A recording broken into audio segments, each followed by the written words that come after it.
Dyma rhai o'r pethau a ddarganfyddwyd yma yn Isca. Draw fan hyn, mae yna llestr coginio efydd a ddarganfyddwyd mewn ffynnon o dan yr amgueddfa.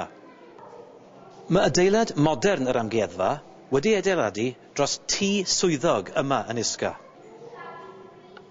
Yn y ffynnon o dan yr amgueddfa, wnaethon nhw ffeindio y llestr coginio efydd yma. Ar y llestr, mae'r geiriau ala thracwm wedi sgwennu. Mae hwnna'n dangos i ni ei fod yn perthyn i uned o march filwyr o Thracia. Roedd y lleng yn ymladd ar droed fel arfer. Os oedd angen arbenigwyr, mi roeddwn ni'n edrych dros yr ymerodroedd gyfan. Yn Thracia, mi roedd yna march filwyr da iawn. Edrychwch ar hwn. Amphora yw e, ar gyfer gwin. Ei fod ei wedi torri, os ydych yn edrych yn ofalus iawn, cewch weld leg 2 awg wedi sgwennu arno fe. Cyfeiriad ydy hwnna, ein cyfeiriad ni, yr ail leng. Efallai bod hwn wedi dod mewn llong o rhywle fel Rhufain.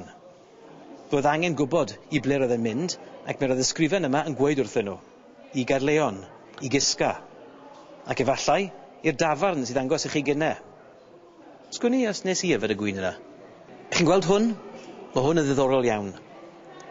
Dyma'r rhan o dabled pren, ac mae sgrifen arni. Dyw ddim yn neges diddorol iawn. Mae'n anfon milwyr i nôl pren a chasglu arian hefyd. Nawr mi roedd hwnna yn bwysig.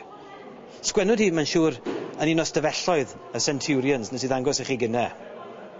Chi'n cofio bu'n sôn ambyti rhedeg a cynwriad bob dydd? Dyma'r math o beth roeddwn ni'n neud yn ddyddiol. A wedi rhywbeth arall eitha diddorol hefyd. Bod ar y sgrifau fel Nerfa Trajan uwch ymhen i fan hyn. Tu ôl i mi, ar y tablet pren yna, mae'r ysgrifen hynaf a ddarganfyddwyd yng Nghymru hyd yn hyn.